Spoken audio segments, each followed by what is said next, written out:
Hey, hockey fans, T-Boz is 13-3 here with a top-shelf guest in an unfiltered type interview out on the water in Eagle River, Wisconsin. We've got former national champion, two-time Stanley Cup winner, Craig Ludwig. Mogi. This is really cool. Like JC said, we're out on the water. A beautiful day here in Eagle River. We have Craig Ludwig at the wheel of his brother's pontoon boat. And this is our third take. We had a couple of snafus on our last couple introductions. Craig doesn't think that's going to be our last mistake we make. We're going to see what happens. Thanks for having us, Craig. Hey, it's my pleasure. This will be a snafu show. I can see that already. This is take 4. Huey and Dewey haven't gotten off to a good start here in northern Wisconsin, but here we go. Yeah, and we're going to give a shout-out to some sponsors real quick who are responsible for the show. Anyway. They might pull it after Yeah, this. they might. You better be careful. We got Riverside Bike and Skate. We got Hertel Law, Kelly Heating and Electric, Dooley's Pub, Markin & Johnson, Northwoods Therapy, and we've got Chippewa Valley Orthopedics and Sports Medicine, which has been committed to the healthcare needs of patients in western Wisconsin since 1954. The orthopedic surgeons and athletic trainers serve many area schools and have repaired both Mogi and I on multiple times at our elderly age. Mogi. Oh, yeah, that's a fact. We're hoping not to get back there, but if we do, we know we're in good hands, that's for sure. Craig, let's start out. What are you up to nowadays? You know what? Like right now, currently, this moment, I am home and taking the summer off and pretty much just trying to rebuild in a garage that my dad had built a long time ago and trying to turn it into a cabin so we have some place to stay here for a couple months in the summer and one in the I'll be back here for Christmas. Last year was the first time in over 30 years I made it back home for Christmas, so I plan on doing that. Kim and I will be here from now until me. It's probably gone first, but and then I'm going to be back to Dallas on the 28th of August. We have a AAA major midget U18 team. And so Dallas Stars Elite, and we travel around the country, play 60, 65 games a year with them. And so I enjoy that, working with the kids and trying to get them over the hump. And, ideally, if we can get them into school, get them some kind of college and further their career, whether it's a North American League, the USHL, D3, D1. We're just trying to, ideally, I think for us, if we could get them into college and maybe get them a scholarship or something like that, parents would be kind of happy if they could do something like absolutely. that. So that's kind of what I do all winter long and, do some little media stuff here and there. But I enjoy this part of it right here. Well, when you say media stuff, let's give a little shout out. You've got your own podcast as well. Yeah. Fittingly, it's called Suds with Luds. So as we all grab our beer here and take a drink. Okay. Our hockey pops, boys. I don't have I got to get my koozie on. I don't have the proper koozie. I'll take care of that next. Yeah, you know what? There's a big radio station back in Dallas, and it's called The Ticket. And they call him the Old Gray Wolf. One of the guys that actually created it, had been involved in it in over 30-plus years. Stepped aside a couple of years ago, apparently. Started doing a podcast out of his basement. Just him, very well-known, billboards in the city of Dallas. Had an idea, and him and some other people, and how do we get one guy from each sport in the Metroplex? And so Nate Newton does the football side. Derek Harper does the basketball side. Kevin Mensch from the Rangers does that. And then I'm the hockey guy. And so, we all try to do a weekly thing. And mine's called Suds with Luds. I have a whiskey sponsor. And so it all kind of fell into place. But I enjoy it. I don't know how it is with you guys, but my biggest hurdle is when you think you know all of these people that you can get to do a podcast. It happens quick. You got them all. Then all of a sudden you're going, well, who the hell am I going to call next? And you kind of get down that road. Yep. So I'm trying. I want to get where it's not all hockey related. For the most part, it's been hockey related. I'd like to kind of get away from that a little bit and, still have a hockey thing there, but you don't have to talk about hockey all the time. So we'll see how it goes. It's fun. I mean, I enjoy it. During the season, it's a little difficult. Sometimes you got to do it in the hotel room. Sometimes you got to do it after practice, before practice, but yep. I enjoy doing it. Nice. So let's talk about, you grew up in Eagle River, Wisconsin. I remember playing against you as a youth coming down from the UP. You were a standout player, even at that age. You were dominating the rink, solid defenseman. What age did you start skating? And why'd you pick that position? I don't know if I picked it. Well, when I first started skating, was apparently 9 months old, and I think my dad had the little strap-on double blade things that he put on my shoes and stuff like that. That's what I've been told. I don't know if that's true, but so I started really young. And for me, big pet peeve of mine of all the hockey that goes on now and how many kids are out there and all the specialized coaches and stuff. I was a 3-4 sport guy, and I'm now. Unfortunately, they start earlier. The season started earlier. All that kind of stuff, and we don't. That one of my big pet peeves is that I sometimes we don't know if they can be a baseball player, or a soccer player, or a football player because they start so young, and kids are going 10 months a year, and that's what you do when you're getting paid to play this game. You should be able to play other sports. But again, I understand it. And you know what? Small town. There were other guys that were better than me, in my opinion, here. And local high school and things like that, they just maybe didn't find the right path. I felt I've always been in the right place at the right time. We're teams, and I've kind of fit that, and I've known who I was as a player, I think, and I don't get outside of it. And I stay that, and that's my little niche, and that's how I went about my business. So growing up here, you played hockey. Hockey, obviously, Wisconsin versus Minnesota and Michigan, a little bit behind, I would say, and I don't think anybody would argue that. Nope. But Northland Pines at the time when you were playing was quite a force to be reckoned with in the state. Yeah, first off goes to the coaches. I mean, my dad was a coach, and a guy by the name of Jack Stoskoff, Marv Hainanen from the UP, high school coaches that I had. Bill Mundell was one of my first coaches. High school, we had really good coaching, and we had a lot of support. From the parents to the local, all the people and around here. And I wish I could turn the camera on so I could show you guys what a slow no wake doesn't look like with the Sea-Doo come flying at us right now. But anyway, I can remember going to Calumet all the time, and we got our ass kicked. We got it handed to it. And so I think that was good for us, and we were we had just enough kids to make a hockey team here. We went to state and things like that. Didn't do well at state. But I think it was all learning experience. I think there were a lot of us that were competitive, and when we were getting beat by teams out of Madison with, had obviously a lot more to select from, and but it was all good for us. I think as a group, going back to our high school guys, everybody was competitive, and again, we all played different sports. We weren't just hockey players. We were baseball and football and track and everything else, and no basketball. But we were all competitive in all our sports, and so I think that's really what helped all of us. Whether you went on to play D3 or juniors, or fortunate for what I did, but we were the underdogs, and I think we kind of chewed on that. So good athletes, obviously. Yeah, all the guys. So now you've been there. You played high school hockey. You played in college. You played pro. Do you think being a multi-sport athlete helped you?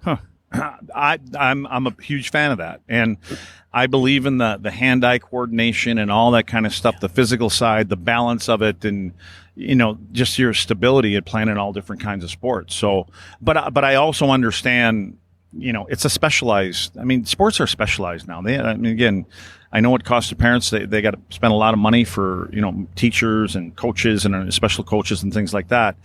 But everything has become sports specific now in the training, and even with our guys. They got to go upstairs every day in our rink upstairs 3-4 days a week, and work out with the guys and do special things, and so. I get, but like I said, I get it, and everybody needs an edge, and the sport hockey has grown and grown and grown. You watch the kids in the NHL right now, it's amazing. And again, I'm the guy on the other side of the coin. I'm not crazy about the rules. I wish they were back to where they were a little bit when I played, and I'm not saying it's got to be some of the same stuff, but I love the physicality of the game, and there is some yet in it. Playoffs, I enjoy playoffs. Regular season, now, and that's okay too. But I'll tell you what, I enjoy watching these kids, what they can do, with the puck and their skills, their skating, their stick handling ability, and things like that. But I would like to see some more physicality. But then I also understand the audience now too. I don't think that they're dialed in to the physicality as it probably the fan of yesterday. Sure. So they enjoy it. And the numbers will tell you that. I mean, when you look at attendance around the league, and so you can't argue with any of that. Right. Would you want to see the red line come back into play? If I was playing, yeah. No, because again, I think it lends to the speed and skill of the game. I really do. I'm worried at some point they're gonna take the blue lines out. I mean, and you know how that is. Every year there's all these people that have different ideas how to do this and how to do that. Should there be, should we be playing 3-on-3? Should it go to a shootout? All these things. And I think that's great that there's people that are thinking how to improve the game. But I'm also the guy that, if it ain't broke, don't fix it. So, but I think it's a super exciting game right now, way more exciting than when we played for sure. And, again, our games, at least the teams that I played with, even starting with North Dakota, from North Dakota to Montreal, Minnesota, Dallas, I played in the same kind of system. And for such a long time, it was a 3-2 game. I mean, our scores were 2-1, 3-2, and that's what it is. And so now, the game isn't over anymore when it's 2-0 in the third period. There could still be 4 goals coming up. So I enjoy that. I like that part of the game. But as far as I'm concerned, leave it just the way it is right now because I'm not involved in it anymore. So you mentioned North Dakota. So you finish up at Eagle River. What were your plans after high school? Yeah, well, none. Zero. I'll tell you. So we need a bigger chain if we're going to go down this whole story here, and we're going to need more beer. I was very fortunate. Again, I go back to that, but I did have an opportunity with the University of Wisconsin, and Badger Bob called. I had letters here and there for D3 schools and things like that, and so that I figured that maybe that's what I'm going to do. I had tinkered around with maybe playing football, and then I kind of looked at some of the guys that were playing football, in college. I'm like, dude, I ain't that big, and but I did have I got offered a thing to go to Wisconsin, and a couple weeks later, I got a phone call, and it was like, Mr. Ludwig, how you doing? I said, hey, coach, very good. How's it going? He goes, really good. He goes, are you aware that in University of Wisconsin, we had a grade point average here of 2.5 to be eligible to play sports and all this other kind of stuff? I said, no, sir, I didn't know that. And he goes, well, son, you're not even close. And I'm like, oh, is that right? Okay, well, that makes sense. And so that went out the window. And then, I didn't know what was going to happen. I actually went to Superior, and the coach at the time was Gary Harker. And Gary was a coach here in our hockey school, and I, helped, work, push pucks around, stuff like that. I went with a friend of mine and went to Superior, visit the school, had lunch at a Big Boy. And, coach was talking about, this would be a great school. And I see that you love industrial arts and shop and mechanics. And I said, I do. He goes, we're a really good school for that. And I said, yeah. And somehow it came out like, I'm not sure if you can make our team, but this would be a good place to go to school. And I really didn't get pissed off a ton about what people say. And I kicked my buddy underneath the table. And Gary got up to take a piss or whatever. And I said, Jack, we're getting the fuck out of here right now. And he goes, what? And I said, fuck him. So we just left. And I got home in the summer. And we were, I guess it wouldn't have been the summer because the national championship was on. And it was Minnesota was playing North Dakota. It was at the end of the second period. And I was over at one of the former coaches, Jack Soska Senior's house. And I had said, I turned around, my parents were there, his brothers, and I said, whoever loses this game, I'm going to go try out for that team. To this day, I can't tell you where that came from. I have no clue. And Minnesota won. And it just so happened, which I didn't know any of this, Jack Stoskov, one of my coaches, had gone to school there and in the 60s and knew Gino. He called Gino and said, hey, I got this kid here. He wants to come try out for the team. And so I really wasn't even sure if I was going there for football or hockey. And I walked on and, then made that team and won a championship in our first year. So really that's and I can't explain it. I've told that story I don't know how many times, and I honestly don't know why I said that at that moment. I never really thought in my own mind I could play that level of hockey because I was getting D3 offers. We played in Mosinee and Stevens Point and Rhinelander, which had a brand new team. And when we went to state, we didn't do very well at state. I remember playing against some of them guys, and I'm like, holy shit, are these guys good? I know why we're not winning games here. So I never really thought I could play at that level. So I honestly have no idea why I said that. But like I said, I've been in the right place at the right time and over my career. Yeah, that worked out for you for sure. In national championship, your freshman year, and then also you had a second championship. So obviously you were bringing something to the table. For most of us, we know that you were one hell of a shot blocker. Well, it wasn't an education. I wasn't going to be a scientist or anything there, so I wasn't bringing that to the table. Because I will tell you, when I got to North Dakota, and after the first semester, call from the coach. I was doing something there, and he goes, come on into the office, I need to talk to you. And I got in there, and usually that never meant good things for me when somebody wanted to come and talk to me like that, which I've had a few of those phone calls. And he goes, you know what our grade point is? The whole grade point thing came up again. Do you know what our grade point is? And I said, actually, I do, because I knew it was 2.0. That's how I got into that school, not the other one. And he called me Luder. Luder, yes, it is. And he goes, you're not even close. And I'm like, I heard that before, too. He goes, your grade point average is 0.08 right now. And he asked me, he said, why the fuck are you taking all these courses, like history and all these big courses on there? And I said, Coach, because I didn't know when I came to school, I had to go into the place and sign up for all my classes. I had no place to stay, no housing, nothing. And I said, Coach, they're all required, because the lady that helped me there when I was signing up, she goes, son, what do you want to do? What are you coming to school for? And I said, shop. And she said, oh, you mean industrial arts? I said, no. I said, shop, like woods mechanics. She goes, son, that's industrial arts. I said, no, ma'am, I don't want to paint or nothing like that. I just want to I didn't realize that that's what industrial arts are back then. So, but all the classes on there said required. This is your required to, I didn't know it was at the end of your career, but I took all of those classes my first semester. Oh, man. Okay. Yeah. And I probably could have done better if I had actually went to them classes, but I didn't at the time. And so we had that talk. And so then, then I understood, and I had to, do a little bit more. And then I got, I was, again, the nicest thing for my parents, where they gave me a full ride after the end of that thing. And so that's how it all planned out. And then we get to the end of the year, we win that national championship. Another one, into the locker room. Gino comes in and says, Luder, want to talk to you. He calls me out in the hall. He goes, I don't want you to think about leaving. You're not going anywhere. I said, Coach, what are you talking about? He goes, no, so many guys want to go and play pro and all. I said, no, dude, I'm not going to play pro. I'm good.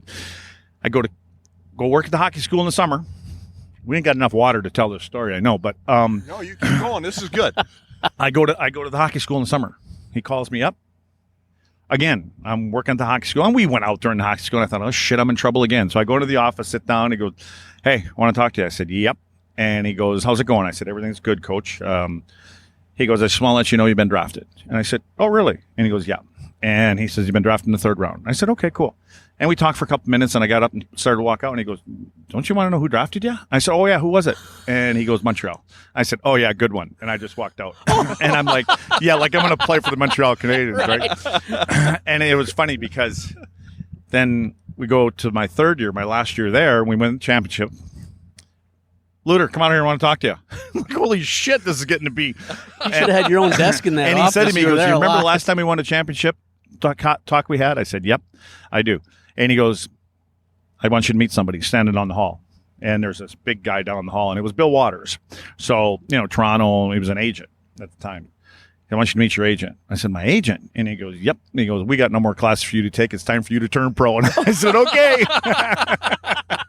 Went down my agent, and that was it. And that was done. Yep, that was it. So that was my career at North Dakota. So, but again, I was in the right place.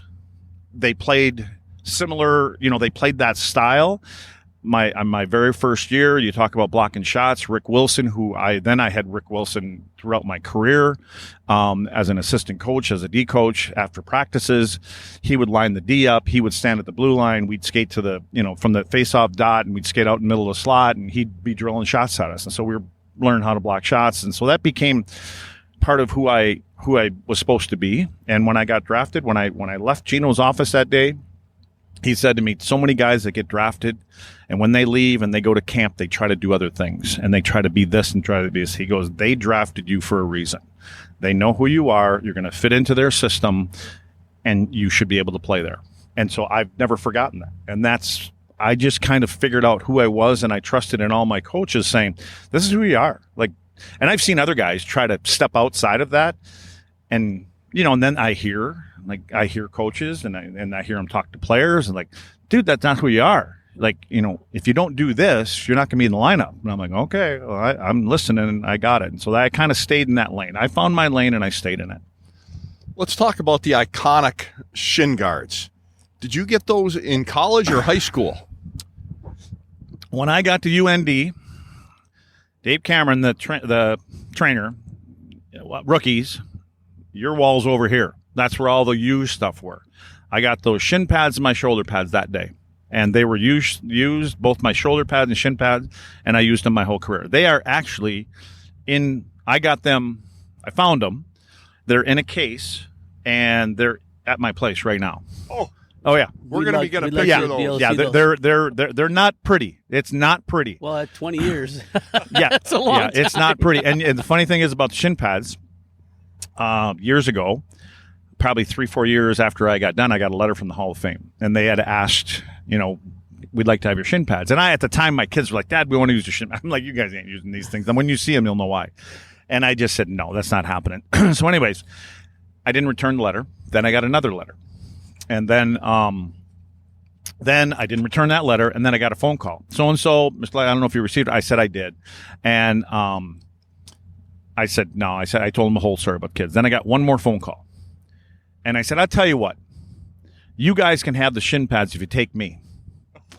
I haven't heard back in 20-some years. So that was one way to get them to stop sending the letters and calling. But again, my kids wanted them and stuff like that. I have no idea. I don't think they want them anymore. But they're in the trailer in an old plexiglass case right now. So you wore them for 20-plus years, Yep. And our understanding is they'd crack. You'd put more duct tape on them. Yeah, I still have scars, and after games, I remember the very first game, I looked down at my skates, I was getting undressed, and I had a bunch of blood in my socks, so I pulled my skate off, and I thought, I don't remember getting hit or sliced with a skate or nothing like that. But when I took my shin pad, I couldn't get it off because some of the plastic had broke and stuck in my shin. And so I went to the trainer and I said, Smitty, dude, he goes, you're getting new pads. I said, no, I'm not. I don't want new pads. I hate new stuff. And so what we did is we took that plaster Paris stuff, that when guys get hit and you dip it and you mold it around. So he put that on there and then he'd rivet it on there. And so everybody accuses me of doing things with my Glenn Sather sent a letter to the NHL after we beat him our fourth time in Edmonton in the playoffs and said that there needed to be a rule for shin pads. Bob Gainey gave me the letter, so he goes, yeah, they're trying to put a rule in. I never made my shin pads, but when that bigger, when that plaster Paris stuff cools, it expands. And so it kept pulling my pads further and further apart, and I kept trying to get them tighter and tighter. So we put that on there. I put duct tape on there, and there's still the blue duct tape is still on there from when we played St. Louis Blues. I usually try to get the colored duct tape of the team that we were playing in the playoffs and stuff like that. So whatever reason, that's still on there. So you mentioned the Hall of Fame letter, okay, for your shin pads, and you're in the Wisconsin Hockey Hall of Fame. Yep. Obviously, you should be. Congratulations. That's because it's in Eagle River. Well, any sniffs from There's a lot of spare space in there too. I think any sniffs from the U.S. Hockey Hall of Fame? I can't believe you're not in there. I don't. You know what? It's a numbers thing, and I get it. I mean, there are so many guys that deserve to be in there from a numbers standpoint. I didn't have any numbers. I mean, but that's not who you were. I appreciate you saying that, but maybe if it was an Eagle River Hall of Fame, even though it is in Eagle River. But no, I really do understand. I understand the Hall of Fame now, and the big Hall of Fame we're talking about, and all them. I get it, and I think as you go forward, it's going to be more and more about numbers, because that's where the game's going now. I mean, now guys are scoring 80 points in a season that if you played back when I played, they wouldn't get 30, or if they did, their wrist would be broken or an ankle would be broken, so it's different. Yeah. But anyway, I understand that. And I just wish, I think from the role that I played, and this isn't for me, I understand when one of the reporters came up to me a couple of years ago and he goes, do you realize in 1986, when you and Chelly were partners, you finished fourth in Norris voting? I'm like, what? And so he showed me the thing or something like that. And I'm like, really? That's because I played with Chelly. And Chelly won the Norris Trophy that year. So maybe that's probably why. But I wish there was another award right now. I mean, Erik Karlsson gets 101 points this year, and he's not. I mean, he's a good defenseman, obviously, an offensive guy. But he's not Larry Robinson. he's not Ray Bork. Those guys had both sides to their game. I think that's what a Norris Trophy is for. But again, that's changed. So maybe they develop or they find another way to give a defensive defenseman, I don't know what it's called, blue collar award, 3rd star, 4th star award, whatever. But I would like to see that. So, but I get the Hall of Fame and I understand where they go number wise and things like that. So, but now if for some reason, act of God, I get in, apparently I'm going to have to take another boat ride. I'll be paying for you guys to come up here because, baby. We'll see if you guys make it back from this trip right now. That's true. Well, I'm going to be reloading here in a second. Yeah, we can't plan the next trip yet, right? As those shin pads were expanding, did you have to skate bull-legged for a while? I was wondering if it changed your stride. No, I'll tell you what happened though is it didn't change my stride, and I've always had a bad stride anyways. My legs were always far apart, and I think that's from a standpoint, if you want to play a physical game, you have to know that you are supposed to get hit back. And when I played, you did. If you took a run at somebody, you were getting hit back. And that's just the way it is. So I was always prepared to get hit. And so I think my stance, and that maybe that's football also, but my stance was always wide because I knew if I had to play that kind of a game, I deserved to get hit too. And I was always ready. I knew guys would come and hit you from behind. It didn't matter if you were 3 inches from the boards or on the board. It was a little dirtier and things like that. Yeah. So, and I try to tell my kids that. And my youngest one was the one, and he's obviously, ironically, he was the smallest of the 3, but man, he was the toughest, and he's tough, and he loved to hit, and he could knock guys out, and he could fight. But I always told him, I said, you want to play that way? I'm just going to tell you, there's going to be a lot of people ringing your doorbell. Yeah. And he got his bell rung a couple times because of that. But so I knew that was part of the game, but I had kind of a wide stand. And if you watch any of the black and white clips of me playing, like my legs are far. Listen, I didn't have to skate. I played with Chelios. I played with Larry Robinson. I played with Sergei Zubov. If the puck touches my stick, I had the 2-second rule. If you have it any longer than 2 seconds, there's a fucking problem here. So it was going to Zuby, it was going to Chelly, it was going to Larry now, and then they were smart enough to go, man, I got no other options but to give it to Ludwig. It would go up off the glass and they would throw it out. I mean, it was the best play of all. And that we were coached like that. So, but yeah, my stance, my skating stride was my skating stride, and so the pads really didn't hit that. But when they did, I'd look down and one of them would be straight ahead. Because when they turn and they get caught, it was like a sail on the wind. When they turn and my pads were like facing this way, and so I knew it was time to get off the ice. I had to get off. You don't want to take a shot with your shin exposed like that. that. I did a couple times, but no, I didn't. That wasn't ideal. You get drafted by Montreal. North Dakota says, "Hey, there's no more classes for you. We got to keep that 2.0 average going for you." So now you step into an original 6 team. Yep. And you mentioned Hall of Famers. What was that like from a young kid from northern Wisconsin stepping into that locker room for the first time? That scared shitless. And the thing is the one thing that I had said, don't lose those notes. You have no clue what kind of questions to ask me if you don't have your notes to look at. The one thing that I always said, if I ever did play pro, and all these guys that I played with, in North Dakota, there are so many guys that came out, played pro, Smaler, Taylor, all these guys. But they always go out and buy a car, which isn't answering your question right now, but I'll get there. All right. And so I said, I'm not, and I got $60,000 my first year, Canadian, 54% taxes. So I might as well have been on food stamps the way it was going from there to there.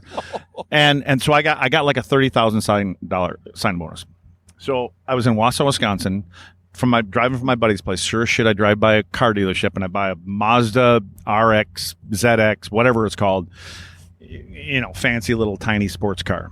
I driving it back and I'm like, shit, I said I'd never do this. So I get to Montreal and my very first preseason game that I'm going to play in, I'm 1 block from the forum and some French person drives through a red light and T-bones me. I go out the passenger window. I take the shifter off. The only thing in the car is my left foot.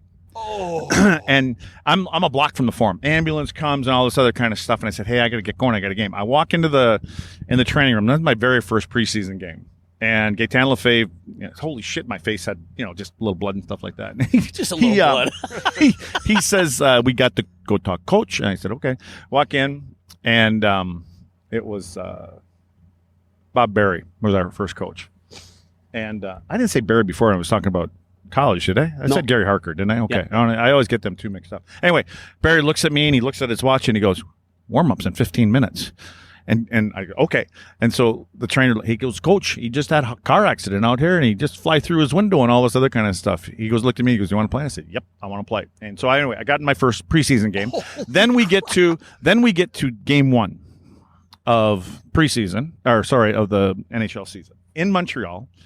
The first problem is I hear my name called in the locker room. I'm like, Ludwig, like starting the game? I don't know who it was again. I'm starting. So then I get out there. National anthem plays. Fuck, I forgot there were 2 national anthems, right? And so I take off. I bolt right out of there. I hear we were playing an American team, right? I think it was Boston, to be honest with you. Man, I start skating towards the goal, and I'm like, everybody's kind of looking around like, oh, shit, I forgot about the other anthem. So I get back in. They drop the puck, and it's Pierre Mondu, Steve Shutt, Flower, Lafleur, and I'm Larry Robin with Larry. The faceoff comes to me. I give it to Larry. I skate right off the ice. It was 5 seconds. I skate right to the bench, and the pricks won't let me in the door. Oh, they're holding the door. I'm trying to get my leg over the board, and they're pushing me right back out there. And by the time I got back into play, I got to center ice, and somehow the puck came to me, and I was at center ice. I dumped it in, I changed again, and they're all kind of banging their sticks, and they left me off the ice. But again, it was the same kind of thing. Like when I got there, I was told, former Wisconsin guy, Hall of Famer, I'm assuming he's in the Hall of Fame, Wisconsin, something like that, John Newberry. Oh, yeah, okay. Well, I don't know if you guys remember, there was a big brawl between North Dakota and Wisconsin. Okay. Yes. Okay. Yes. Well, Noobs and I were kind of in that middle on the bench, and then I actually grabbed Bob Johnson, if you can believe that, of all people. He had me by the throat. I'm thinking, this is the prick that took – no, God rest his soul. That's not what I meant by that. This is a guy that gassed my full ride thing. Anyway, when we get to camp, they put me in a room with Newberry. We were roomies. Oh, yeah. And he was a confident player. And he should be. He was a great player, right? And I remember the very last, it was the final cut, came back to the room. Noob says to me, he goes, hey, man, don't worry about it. You're not going to be in the minors long. I'm sure you're going to be back up here with us, so and so. I said, yeah, that's cool. That'd be great. Very next day, get there. He's heading to Sherbrooke or Nova Scotia, wherever it was, and I'm still there. Yeah. Bye, Noobs. Yeah, see you later. See you, Johnny boy. Yeah. And I think they put us in the room together because of what happened. Because Claude Ruel, who was one of the big scout and big time guy in Montreal, he was at the games all the time, and he was following me, I think, and at our games and all that kind of stuff. So, again, I just look at some of that stuff was all by design. I think that was their way of testing players and. What can they fight their way through? How do they dig in and all this other kind of stuff? So, but anyway, my first year was eye-opening, but again, I remembered what Gino told me. They want you for that. Jacques Leperriere was our coach, and his first practice, we were doing drills, and they took tape and they made a square. If you're in your own zone at the blue lines, both sides, took a square in tape. Put it about 3 feet inside the blue line. Okay. Do a drill, dump a puck, and skate behind the back of the net, hit that square. I'm like, this is right up my alley here. He goes, Luder, the friend is your glass, or the glass is your friend. The glass is your friend. He'd say that to me on the bench all the time. The glass is your friend. And so I'm like, oh, this is cool. And the forwards were fine with it. So it was like, get the puck out, get it out. You got somebody. So again, kind of fell into my wheelhouse.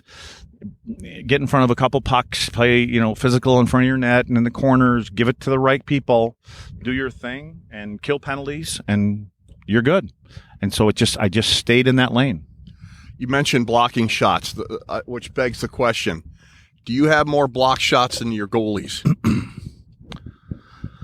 I doubt that because when I'm on the ice, there's a lot of shots against, I'm not a guy that holds my blue line well. That was another reason I think you blocked shots because I didn't have the skating ability to hold the gap as well, so I would give them room, but I found a way to get in. I think what happens is I'm into tendencies. I try to tell our players all the time when you walk into the rooms and, the other teams lineup is on the board, right? You see that in the mornings. And I ask your players why that, like that. And they'll give you all the right answers. And I said, you know what? For me personally, I will go through every single player on there, and I know what their tendencies are. Not the defense, so much the forwards. I know who likes to shoot, who likes to curl up. Do they like to go to the middle? Do they come across the blue line, let it go? All those kind of little things. And so I was a guy that went, I know what their plan A is. Brett Hull was a perfect example on the power play. When Hully wasn't on his one-timer side, he was so disinterested, wanted nothing to do with it. He wanted to get it over here, so I'll be over here and feed me. So I went to Wilson one day, and I'm like, when it's on this side, we're not going to force. Let's just go into a box. We're playing 4-on-4. Brett Hull's out here pissed off because it's not over there. I approached every player like that in the league, and I went, I know what he wants to do first, and I'm going to get him to do a second thing as much as I could. So, and then they get to know you. And so when I could get Michel Goulet to come down, who could shoot the puck when he was playing in Quebec, and he'd get frustrated. Gretz was the worst. I could frustrate Gretz. Like, he would always bitch about it. He goes, get the fuck out of the way. Move. You know what I mean? And and even on the passes. Like, Gretz is a pass-first guy. That's his thing. He wants to pass first. And so we get to a certain point, and if it was a 2-on-1, I'd go take that away. I'd make him do it. And then he'd complain about it a couple, and I'm like, okay, I got him thinking, which you never get him. I mean, I didn't get him. I didn't mean it like that. And then what he did next time he came back, and I was kind of holding the line, I saw it, and I saw it when I got to the bench. I saw it in my head when I got back to the bench. He looked to make a pass, and he shot it right off my skate. I took the pass away. I was right where I was supposed to be, but he didn't try to hit his skate. The other guy, whoever it was, he just shot it right at my left foot, ricocheted in. He skated behind the net, and he goes, got you, didn't I? And I said, yeah. And there's nothing I could say. I mean, it was in my first or second year. But, but there are goalies that don't like it. You know what I mean? So Eddie Belfour. Eddie made a comment in the paper one day after a game, and the game didn't go well for Ed. And I just remember Eddie saying, it'd be different if I didn't have to look to all our defensemen. And we had got Hatcher and Matt Tkachuk and Sador. We all blocked shots. And I went and sat in the room with Eddie and a video thing. And I said, listen, you're only going to get 15, 18 shots a game. But I understand, like, let's come to an agreement. If it's here, I'm up. I ain't doing that. If it's out here, you come out, challenge, do your kind of thing. So you can have tendencies on both sides of the puck, and so I think for me, as far as the blocking shot things went, when I played with a different goalie, it was different because some of them guys are like, take all you want, man, take them all, and then I probably got too aggressive, to be honest with you. I was trying to block everything and then it'd go off you, but you live and die with it because there's a lot of them that go in, and I would turn and I'd say, dude, that's on me. I'll take responsibility for it right away. And then they're all my goalies I ever played with. But it's okay. You save more than you put in. And so that made me feel good. Absolutely. Let's give a quick shout out to a couple of our sponsors. Good. It's beer break for God's sake. Yeah, grab a couple. Dooley's Pub has been, and Dooley's Pub does have great cold beer, by the way. Home for all hockey sports fans. Jeez, I'm looking for that non-alcoholic one in here. I don't have any. All right. And oh my gosh, this is awesome. Okay, here we go. Eau Claire. Anyway, Dooley's Pub has been a hell of a sponsor for all of Eau Claire Easy sports to get him since rattled. 2005. They're located on historic Water Street in downtown Eau Claire. Do not miss them. Kelly Heating Electric, dedicated to serving their customers' heating and electrical needs efficiently. They've been named one of Bryant's Medal of Excellent winners. They provide expert advice from friendly staff that can provide you with knowledge that you need to make the right decisions for your air conditioning and heating needs. Moog. All right. So, Craig, you played 8 years with the Canadians. You won the Cup in '86. What was it like playing in that media-intense market? The first thing... Oh, what was it like? Yeah. It was similar to North Dakota, though. North Dakota, for me, when I came out of high school, obviously, North Dakota was like, holy, look at all the fans here all the time. And so, sure, yeah. You were... I think the media is good for players. Maybe not all players, but they hold you accountable for the way they want you to play. And they expect you to do your job, and it was like that in North Dakota, and in Montreal for sure the same. Again, a little different now. What you see now, I was suit and ties and the nice hats, and it was like religion there for them, and they knew the game better than some coaches know the game. The fans did, and so they knew. And I think for me, I was fortunate because they appreciated the way that I played. And so then we get to, and I'm like, man, these are great fans here and stuff like that. And then we get to when we win the Cup. And I didn't understand how much championships meant to that fan base and that city and that province until the parade. And we jumped into cars, and there were two of us per car, convertibles, And we went down St. Catherine Street. We went to the City Hall, I believe it was. We went there to sign something. And by the time we got back to the Forum, it was over 8 hours. And, oh, yeah, it was long. And it was Rick Green and I in one car. And the cars were trashed by the time we got back. Now, there was no ropes. There was no security at that parade. And so the fans were right there. Like, we're sitting this. And so, but they were awesome. I mean, I had strip joint orders coming out to bring us bottles of Dom Perignon. I had 19 bottles of Dom Perignon in the bottom of our car when we got there. I looked at Greeny and I'm like, he goes, I don't drink that stuff. You can take it. And I'm like, oh, okay. but when I saw how many people were at that parade and the lights in Montreal at the time, there were them little the crotches of the light. They would swing out from buildings in ropes and they would sit in the crotches of those light poles up there. And they would have people from down underneath throwing them beer. And so when you saw that, I couldn't believe I've never been in a parade like that before in my life. The 4th of July parade I've been in here, so that was the first parade. North Dakota was, cool, but it wasn't like that. We won. The one thing, all of my championships, none of them have been at home. So everyone's been on the road. Okay. So I've never been able to celebrate like with your fans or anything like that. So, but when I saw those fans and how long it took and how much it meant, and then you got to the Forum, and then you had a whole nother thing in there where they, brought everybody up on stage, so very similar to what we did in Dallas, packed, and the place is going nuts. And so I got it. I mean, everywhere you go in Montreal, everybody knows who you are, and they talk to you. I kind of say it's kind of similar to the Dallas Cowboys in Dallas. How when they go out in public, everybody knows who they are, and that's the way. Montreal is it's unreal. It's a tough place to play. I'm sure. I never played obviously for Toronto. There's a lot of talk with some players. I know there's a guy that played in Florida last year, and Radko Gudas, and Toronto Maple Leafs wanted him, but he didn't want to go there this year. He's going to go to Anaheim or something like that. But he didn't want to play in that environment, I guess, is what I hear. But anyway, you have to want to play in that environment, and you have to, whether you can turn it off or adapt to it or whatever. But that's what I remember the most about Montreal and all the years that I was there is that parade. And that was the first time it clicked to me how important it was for the fans to win there. There was a term you used, I think, with Chelly in one of your interviews. Can't fix stupid? Well, that's another one. Well, I was something about guilty workouts. Playing guilty. Playing guilty. Well, that's our code. Oh, yeah. Well, that was, again, we all came up in a different era.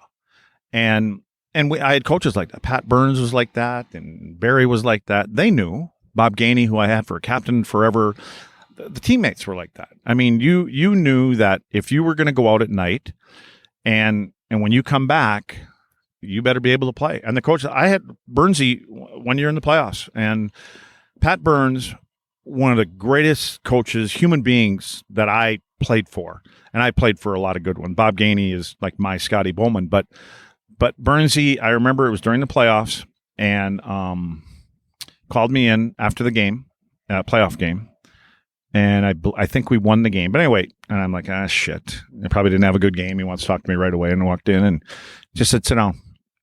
And that's never good for me. And it's the whole, 2.0 average. 2.0 coming back again. He goes, how do you think game went? And I told him whatever, and he goes, what'd you do last night? And I was out, and I told him, he's a cop, 20 years a cop. We could not get anything past Burnsy. Yeah. He knew how many packs of cigarettes Peter Sabota had. He knew the night before, he knew how many beers I had. He knew the kind of beers you had. And he said, what time did you get in? And I told him, I said 12:31, whatever it was. And I think curfew was probably 11. And he just kind of sat there and looked, and he goes, you had a great game tonight. Go do it again tomorrow night. Oh. That's exactly but that's what I mean. And he knew that was like a pass in a way. And so I did, but I wasn't, it wasn't a 1 a.m. thing. I went out and had a couple of beers. I'm sure he knew about it, but those to me are great coaches. Those are the ones that know who you are and what makes you tick and how you don't have to scream and yell or, there's different sides. And he kind of knew who I was and who the other guys were.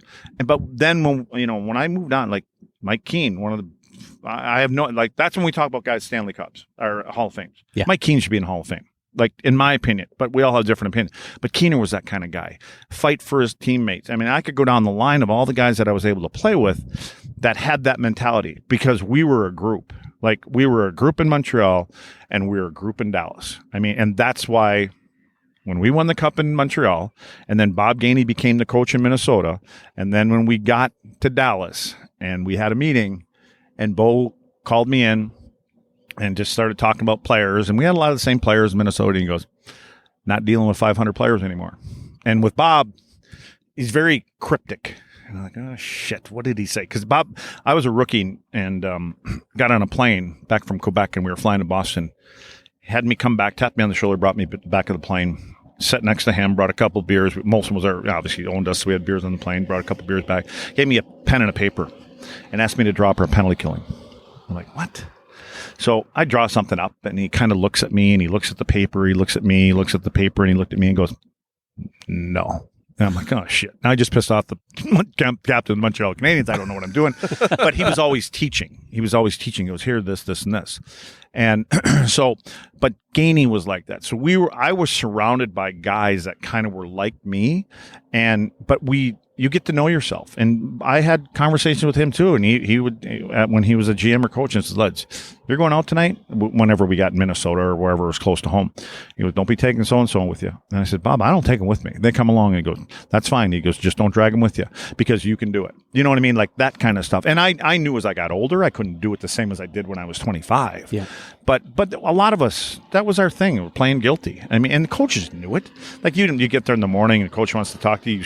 Instead of coming up here, you stand about 5 feet back, and they knew. I mean, they know, but they want you to know that I know that you know that I know, kind of thing. Yeah. And then the right kind of player will dial it back a little bit. And so, but it's, I think I found with the majority of guys that I was fortunate enough to play with my whole career, they were similar, and they understood game day and night before. And, there were the guys that understood that, okay, I'm going to leave, but they would all come along. They'd all come after practices. I mean, we'd go right across the street right after practice, and, half the guys' dinners at supper time were thrown in the garbage when they got home and with their wives and stuff like that. I had a speech my first year pro, and it was, there's 3 things that we expect from here. We have 3 rules, and that's it. It's your teammates, it's your religion, and it's your family. And there was a pause, and it's in that order. And I was like, this is cool. This is right up my alley. So, and I've kind of, unfortunately, and I've lived that way. Like, guys on my team, my teammates, they're my family, and obviously that changes over time. You get older and you get kids and all that kind of stuff. But that was part of the playing guilty kind of thing. Like, we come first, because we're together more than you are with your family during the course of the year. When you play pro, you're more with your teammates than you are with your wife and your kids. That's why most of us have been divorced. So you had a great run with the Canadiens. Amazing, obviously, winning the cup. But in 1990, they must have thought you were done or didn't have it anymore. They traded it to the Islanders, and that didn't go great. No. Yeah. Great group of guys. It was a team that was in transition, and I didn't play well either. I didn't play. I remember Flats coming up to me, Pat Flatley coming up to me, and Flats was the captain. He goes, Lutz, you got to speak up more in the locker room. You got to do more. You got to help us out more and all this other kind of stuff. And I wasn't comfortable because I didn't know the guys. So I wasn't good either. And I had gotten a call. I had gotten a call in the summer and said, hey, I knew the trade was coming before the trade came. I said, hey, you're not going to be there anymore. Yeah. I was like, what? But would you be interested in playing for this team? This goes back to my Scotty Bowman. And I said, absolutely. And so when I went to New York, I got another call, and it said, hey, sorry, we tried to get you, but they just wanted too much for you. I said, what?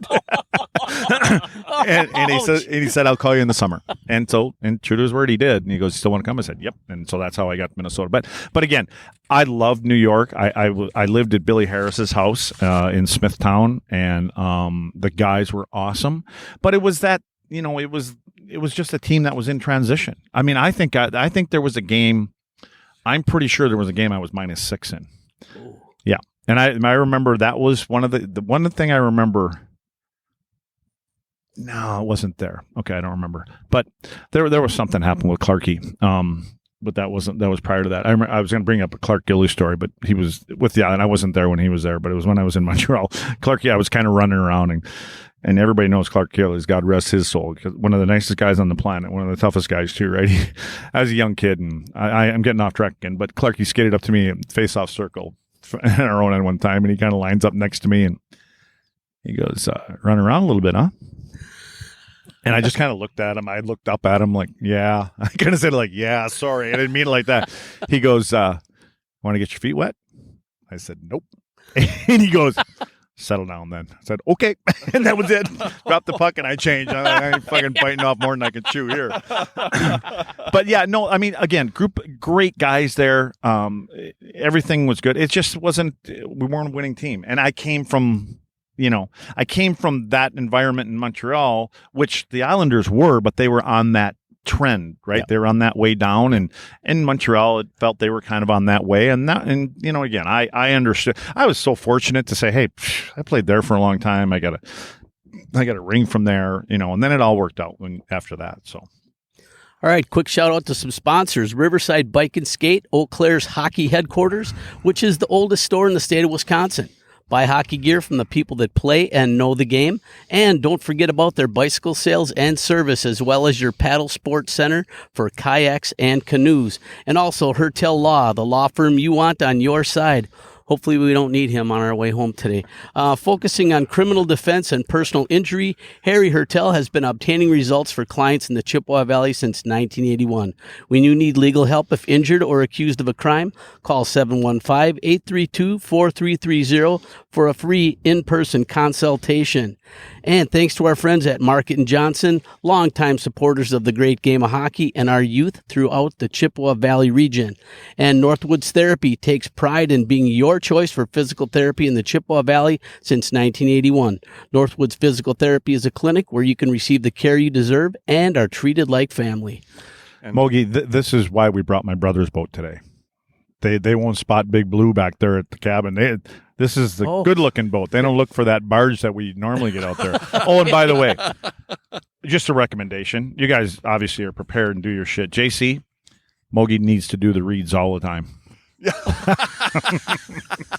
Well, he wasn't being passed a beer. I think he just got a little rattled. He usually does really well. Let's go back to Pat Burns real quick. I got to change the subject. You mentioned he was a cop for 20 years. Yeah.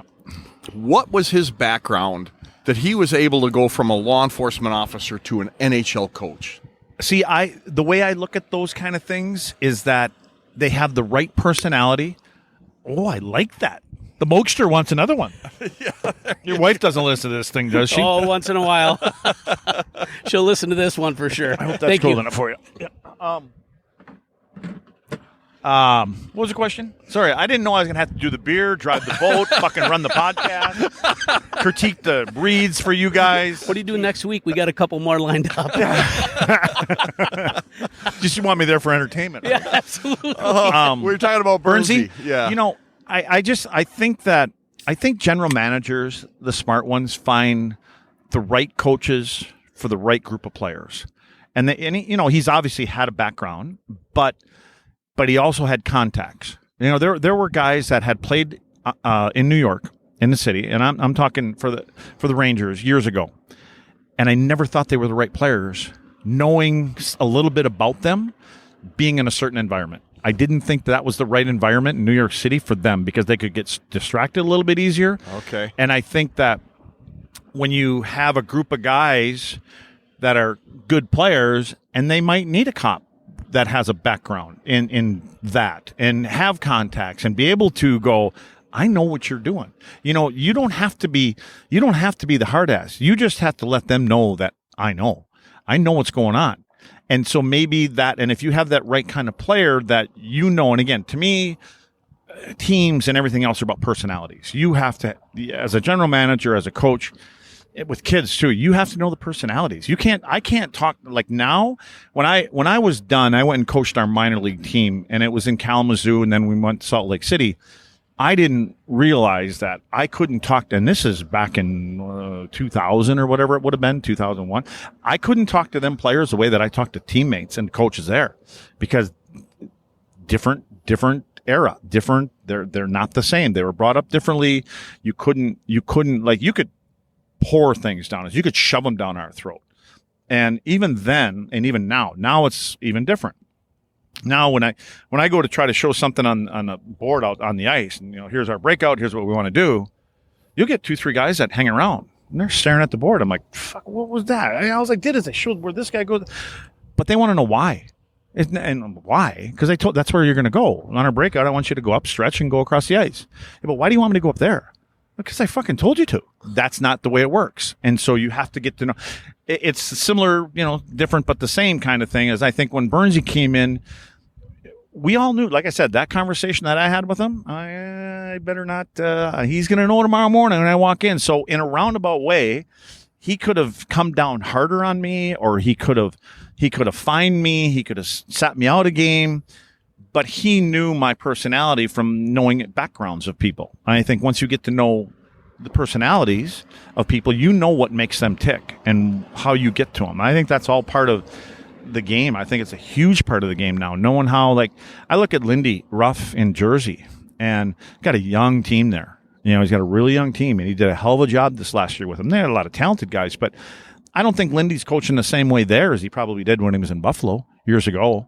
Like, I think, but that's, you got to learn. And so I think that Burnsy, somebody upstairs, whether it was Serge or whoever hired him at the time, this is the guy. I've seen the way he treats his junior players. I've seen how he holds them accountable, how he gives them a little rope, whatever it may be. And that's not far from junior players are 18, 19, 20, and you got guys here that are 24, 25. They're still the same player at that time. And so I just think that with Burnsy, he was able to communicate.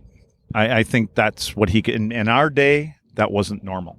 Like, it was my way or the highway kind of thing. This is how we do things. This is what we're going to do. This is how you're going to play. I think Burnsy came in.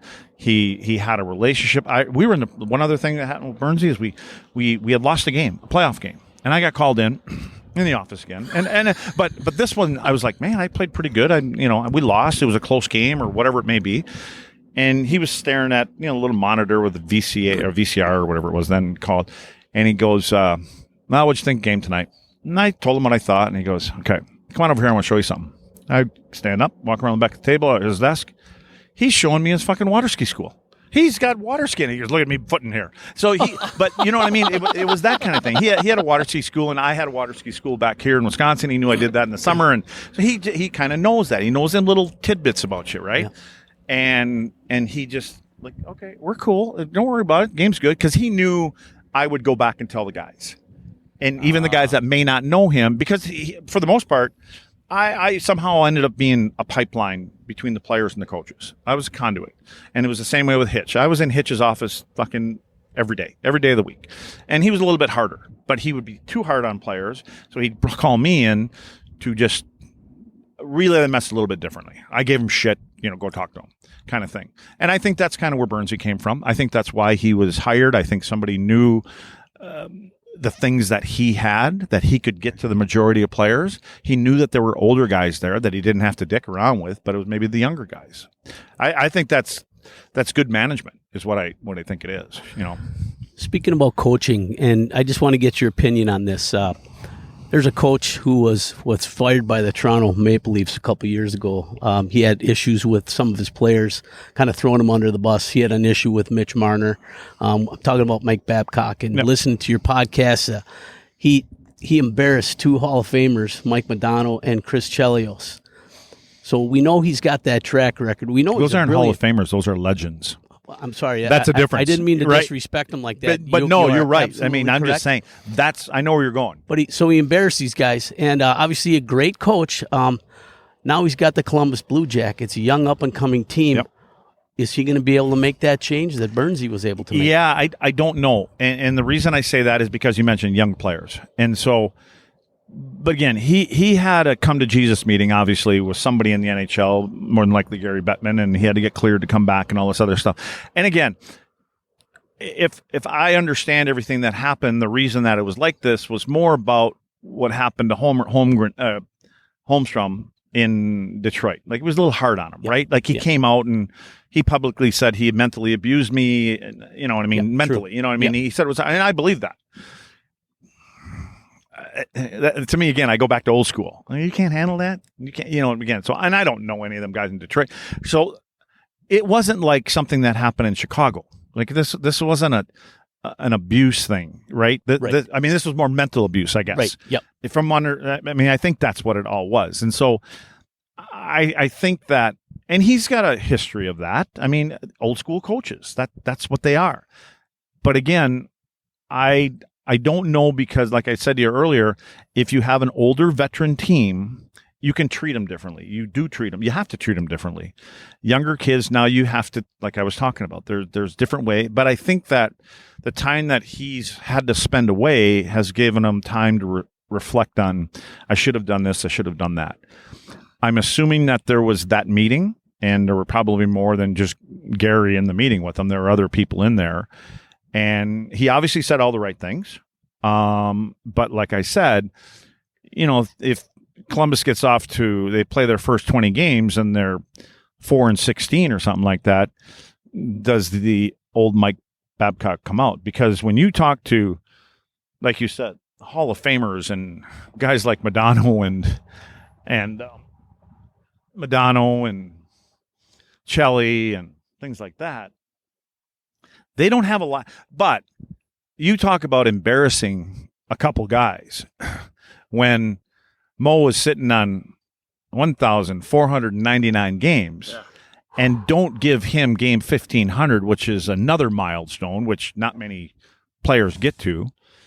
And Chelly wasn't going to play in the Winter Classic. Then in his hometown. Yeah, wasn't going to play. And then somebody got hurt or whatever. Then he puts him in the lineup and then doesn't put him on the ice. And then when the game was out of control, apparently he wanted Chelly to go out there, and Chelly, true form, is like, no, fuck you. Well, I understand he was having a couple of hockey pops on the bench. Well, yeah. Unfortunately, one of his kids was sitting right next to him on the glass, and Chelly said, bring it, but again, that's old school. That's really super old school right there. But again, I just think that if you want to do that to a couple young guys, maybe that's a little bit different, but that's why I said these guys are legends. I mean, Chelly and Mo are, they're going to go down in history at the best at their positions. Yeah, and in a different era. I mean, when you played against Chelly, you knew you played against him if you lost, right? I mean, you just knew that. And Mo wasn't that kind of a player, but Jesus, Mo just kept putting up points all the time, and nobody could catch him at the time. So, there's a couple guys there. Now, it will be interesting, but I do think that, and again, I think management staff there in Columbus has had a lot of rope, and they may be feeling it tugging on their throat right now. And so maybe this is their last swing. And they're going to say, listen, we feel that we need this, and he can be a little bit more, and he said this and said that. And he's obviously a good coach. I mean, you can't complain about the coaching side of things, right? Yeah. Maybe just not the way he's gone about it. And they've won because a lot of times, I mean, Jesus, we won a cup in Montreal. That wasn't Scotty Bowman behind the bench. I mean, as a matter of fact, his nickname was Puddinhead.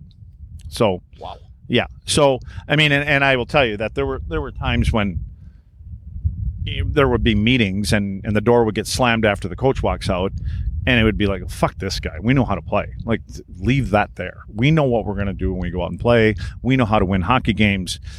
Sometimes some of these guys overcoach. They don't need to overcoach, because you just kind of look around your room and what's in your room, and you go, they'll figure it out. Yeah. We got them. We got the right guys, wearing the letters, or the right guys behind, you don't have to have a letter to be a leader. There's a lot of guys, and, the teams that I played on, the whole thing about your leadership group is you want that group to continue to get bigger. And I remember we were in Dallas, and Hitch had said, we got 6 guys in here. Y'all don't have letters on, but this is our leadership group. And the goal is, I want another guy to be in this group in 2 weeks from now, and 2 weeks from now. And then it got to be about 2-3 months later, and we'd walk into the coach's office and we'd sit down in the room. There were no more chairs to sit at. And I looked at Hitch and I said, Hitch, why don't we just have the fucking meeting in the locker room and bring the guys that aren't in leadership group and let them sit in here. Let the other 4 guys sit in here. And he kind of looked at me and laughed, and he goes, right where I want it to be. You know what I mean? Because now there were enough guys in that group where you had a couple really big personalities that may not want to buy into what the coach says, but it's the players that are saying it. Because the coach will tell you, he can preach and preach and preach, but when he sits there on the bench and during the course of a game, when he would give shit to somebody about a certain play, but a player stands up and says that, they go, now we got them. They're doing what we want them to do. They've bought into the system. Yep. JC, your question about what do you do about a cancer in the locker room? Ask him that one. Oh, yeah. So, we always talk about, Mogi and I always ask this question is, if you've got somebody in the locker room that's the cancer, the guy that's just not buying into the system or is just the asshole in the locker room. Trade him. Okay. That's me. That's you. Okay. What do you guys do in the meantime? As a player. I think you as a player, you have a responsibility to try to pull them into it. Because, and again, are we talking about a 4th liner? Or are we talking about a top guy? Because a 4th liner, fuck him. And the GM would be the same thing. He wouldn't be there. I mean, because you're not, again, and I don't mean to demean players, because I believe that the success that I had is because we had 4 lines of 4 guys, actually 5 lines, and we had 10 defensemen. So I don't mean to put down a 3rd, 4th liner or anything like that. But those guys are dispensable. I mean, I can go find another one of you. I mean, you're good. You have a role and you play your 10, 12 minutes and that's good. But when you become a distraction, it's different. Like if you want to take a top player and back in the day, if you want to take Brett Hull or you want to take Mike Madonna or you want to take Sergei Zubov. Yeah, they weren't happy all the time. But you got to figure out how to make that work because we don't want him to go to another team and do what he's doing to us. We got to get him to buy in. Yeah, straighten him out. Because and it's funny. Like I mentioned Mo, and Mo's such a good guy. And I can keep going on. But when I was done, after I was in Kalamazoo, Gainey called me. He goes, "Hey, I want you to come and start working with us with the big team." I'm like, "Okay." So I go on the ice, and then one day after practice, he says, "I'm going to get you an office." It was. Okay. He goes, it's going to be upstairs on the other side of where the GM office is. I was like, okay, well, that's cool. And he goes, that way you can go up the back steps out the back of the building, take the steps up and you can go up there. Go, okay. So Lisa, secretary comes down and she goes, what do you want for a couch and TV and desk? I said, Lisa, I said, what the fuck am I doing? She goes, I have no idea. I said, okay. So they give me my little things up there. I sit there for 2 days. He goes, I just want you after practice, go up there and sit up there. All right. Okay. So I go up there for 2 days and I sit up there. And finally I had the balls to go back and I said, so what am I supposed to be doing? Because I go on the ice with the guys, as a kind of a 4th coach or whatever it is, and then go sit up there. He goes, I was wondering when you were going to ask me. It's the kind of code it is. And he goes, come and ask me. He goes, I told Hitch that if a player's got a problem, they can come and talk to you. And he goes, you decide. You decide if you want me to come to me, meaning Bob, if you want to go to Hitch, or if you want to take care of it yourself. I'm like, all right. He goes, I'll let the players know. And so he did.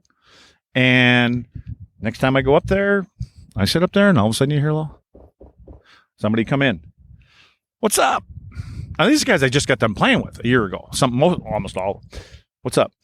Fucking practices. Jesus, they're too long. He's doing the same drills and all this other kind of stuff. All the shit that we've been dealing with the whole time I was there. I'm like, dude, this is nothing new, but they had somebody to vent to. Yeah. And so I had this one superstar. I said, I'll take care of it. I'll go talk to him. We can change this. We can change that. 2-3 days later, skates around in warm up, taps me on the pads. I try to catch up. Everything all right? Awesome. Thanks. I never said a fucking word to no one.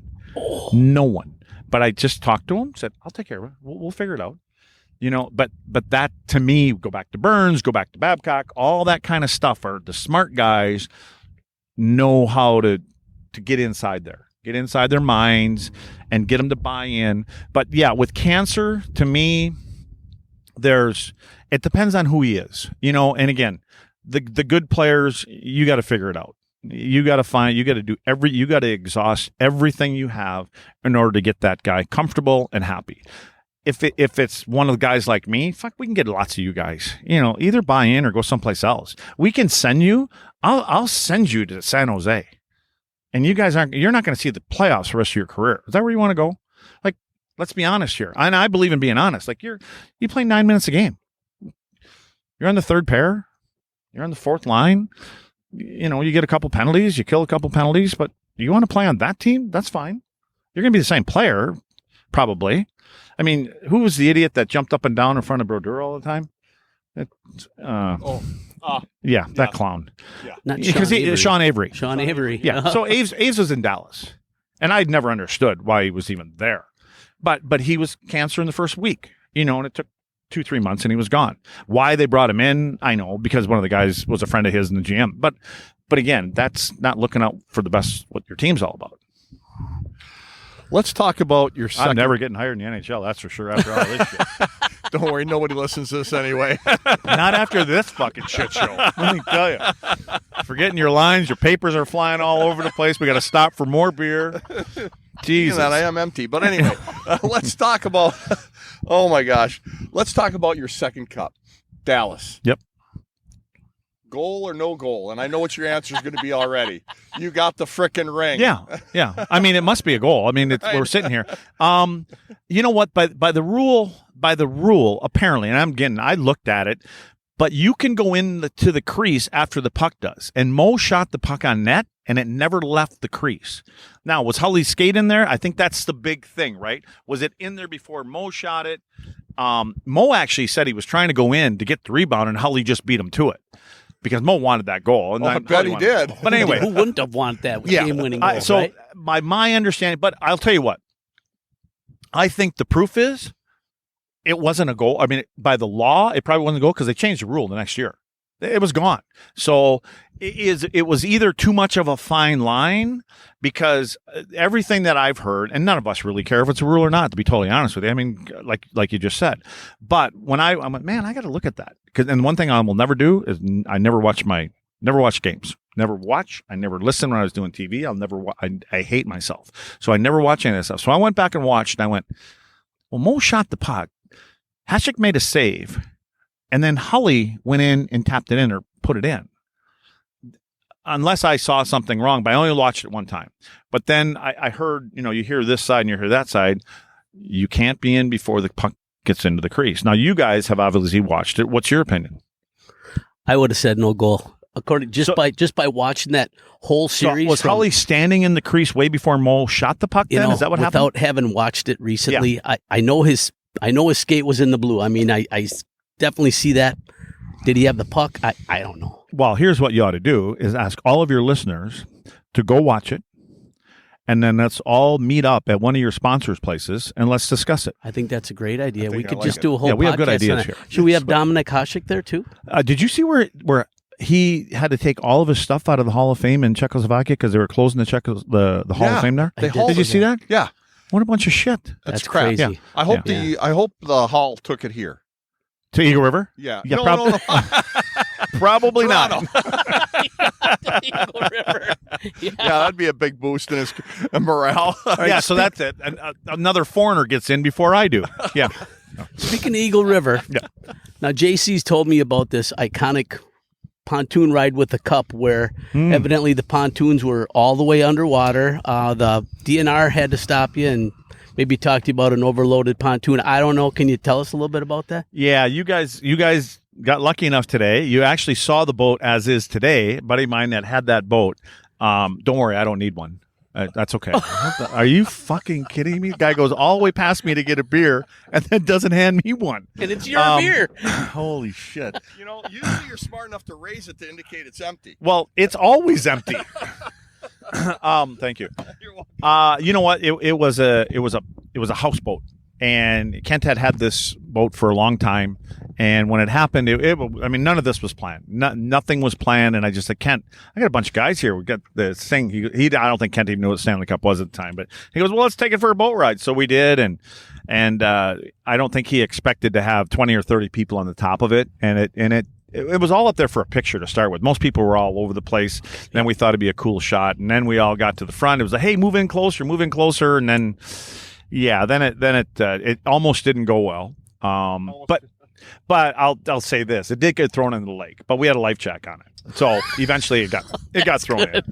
But I mean, that was it's for all my friends and stuff like that. So, and it's funny, you guys got to see it now, and he rebuilt that whole thing over the past 25 years, and now he's got it as a tiki boat. He's got the little tiki grass all the way around it, and now he does tours on it. So, it's funny when I see him on the water, and he kind of follows me for a little bit, right? And I'm going, he's telling the story right now. That guy right there, here's what we did. Yeah. Good for him. I mean, it's a small town up here, and we want everybody to, and really everybody. My dad actually, my dad was a badass. Like when he played, I know that when there was a game and the town up here, the big rivalry between them, when he played in the senior leagues and us were always Mosinee. And so that was always the big one. They always do it here. Great Lakes Hockey League, I think it is. I couldn't even tell you anymore. I don't even know what it is, but it's always been a bit of a shit show between these two teams, high school and there. And, so we were playing Mosinee one night in a high school game, and I got kicked out of the game. And I know the referee's name, I believe last name was Brown, but my dad was waiting because when you walk out of the dome, the referee's got to walk down the steps apparently, and you got to come out and come around the corner into where the lobby is. My dad was waiting around the corner and knocked him out right there, laid him right out. Oh, not good. But what I was going to say about that was when he built that float, he invited all of the coaches back, all of the referees back, all of those people were on the float that we had because I got the cup for the 4th of July parade here in town. So nice. Because I wasn't supposed to, for some reason I got the cup or first or some couple guys couldn't take it, whatever it was. So they said, hey, when do you want it? And I told them, for that weekend. And so, but anyway, it was, I mean, it like, again, I go back to that whole small town thing and the referees and Eagle River and all that kind of stuff. But, very cool. All right. Let's talk real quick.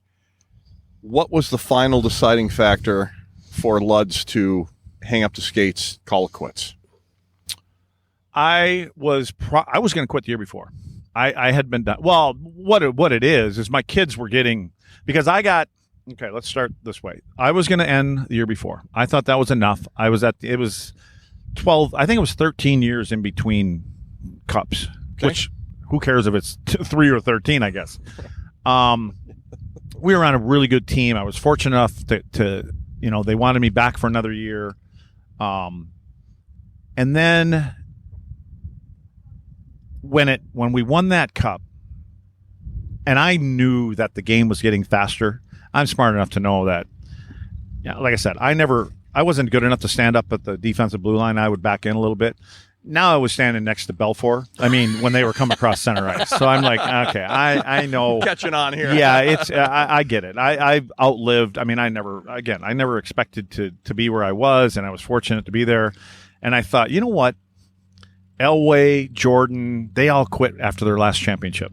I thought, shit, there's going to be this big parade for me when I quit. No parade. But when I walked into the room after we won, and I asked Smitty, our trainer, I said, hey, can I get your room? And we were in Buffalo. And I said, can I get the room? He goes, sure.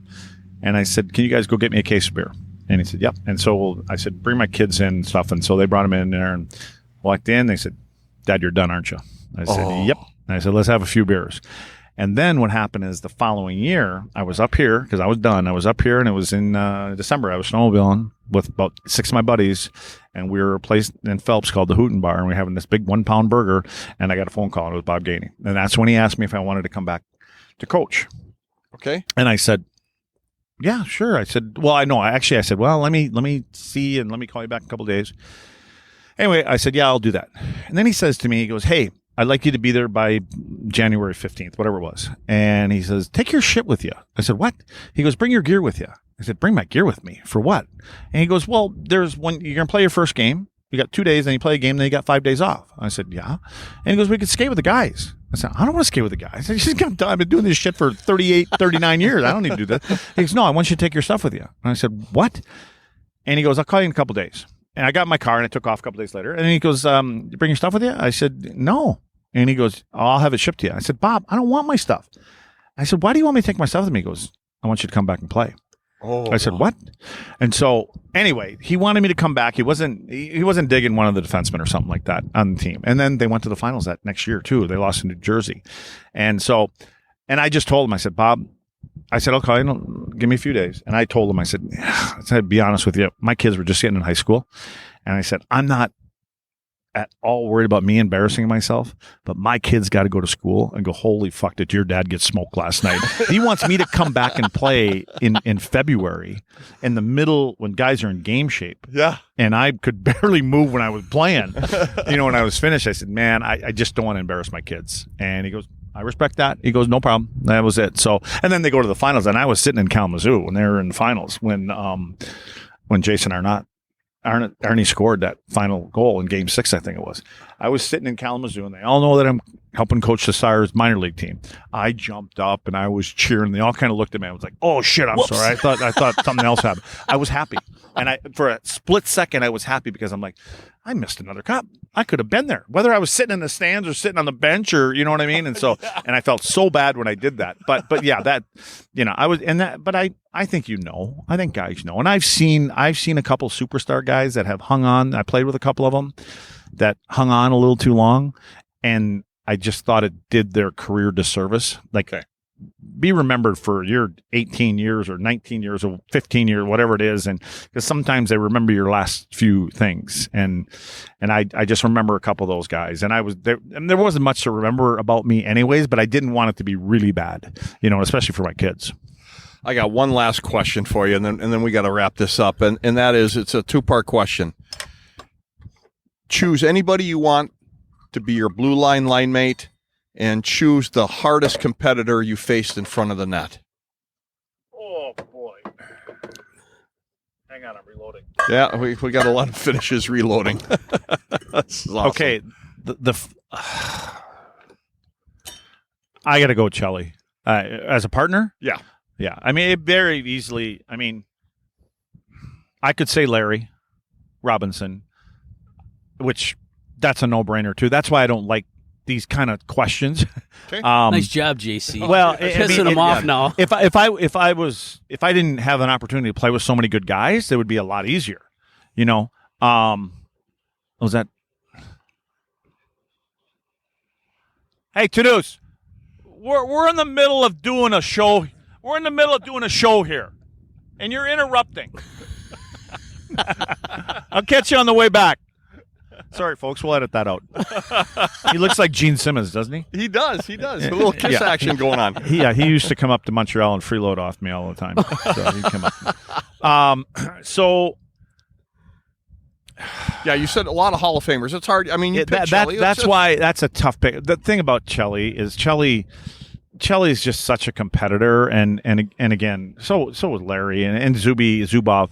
But I just think that I had Chelly on the podcast, so there you go. I mean, I haven't had Zuby or Larry. So I would say Chelios. I got to pick Chris. I mean, that's the first one that comes to mind. Okay. In front of the net, toughest son of a bitch you faced in front of the net. Probert. Oh, Probert. Yeah. I mean, I could. I mean, there's a host of them. Tocchet. And these were all guys that were, tough as nails, and So I think Probert, Rick Tocchet. You know what? I would even throw Yager in there, honestly, because Mario. To me, if somebody were going to ask me, again, I'm off topic again, somebody's going to ask me who's the best player, I'm going with Mario. Like, I know Gretz is unbelievable. Mario, for me, was the hardest one to play against because of his size, but that's not necessarily in front of the net. So if you're coming into the zone and you get to the top of the circles, his body was so big, and if you got on the wrong side of him by a half a foot, you weren't gonna. There's nothing you could do. He could hold you up there. I remember my partner Bundy, Sean Chambers, and he got Bundy in the middle of the ice, and I was too far wide. It was kind of like a 2-on-2, and so I kind of came over to try to help out, but Mario had us half a step. I literally, he was going to score. I mean, he's going to score, right? I jumped on his back. I mean, I tried to grab him both ways, and I kind of pulled him in, and my feet were off the ice, and he still scored. He still scored, and I remember that play like, holy shit. Holy crap, that's a strong guy. Did he say anything to you? What's that? Did he say anything to you? No, he never said shit to me. Okay. The only thing he ever complained about was the whacking on the hands and the arms. And he was I think he was, and again, rightfully so, he was a huge proponent for the rule changes. And he should be. I mean, again, that's one of the best players. To me, he's top 2. I don't know how you pick between Gretz and him. And you want to do it numbers, whatever you want to do. But then I could go in defenseman. But I just, those guys have a legitimate bitch, because if they wouldn't have, can you imagine if Gretz and Mary wouldn't have played in our era? How many points they'd have if they played in this one? Right. They would probably say the same thing. I don't know if we could keep up with those guys, but great players find a way. Yeah. So that's. And they were legends. Luds, this has been an absolute pleasure. You took our podcast to a whole different level, I'll tell you. I don't know if it's upper level or a lower level. Right into the ditch. Or into the riverbank. Ladies and gentlemen, don't. What I want. No, I don't need the sheet. I you do. need the sheet. I do. Sorry. Boy, there's going to be a lot of all editing. about you, buddy. Are we going to edit this fucking Oh, no, podcast? we're not. No, we're not. We're just going to give each other crap about it. All right. Hey, ladies and gentlemen, please don't forget to give us a thumbs up or possibly a thumbs down on this one. We'll have to see how it goes.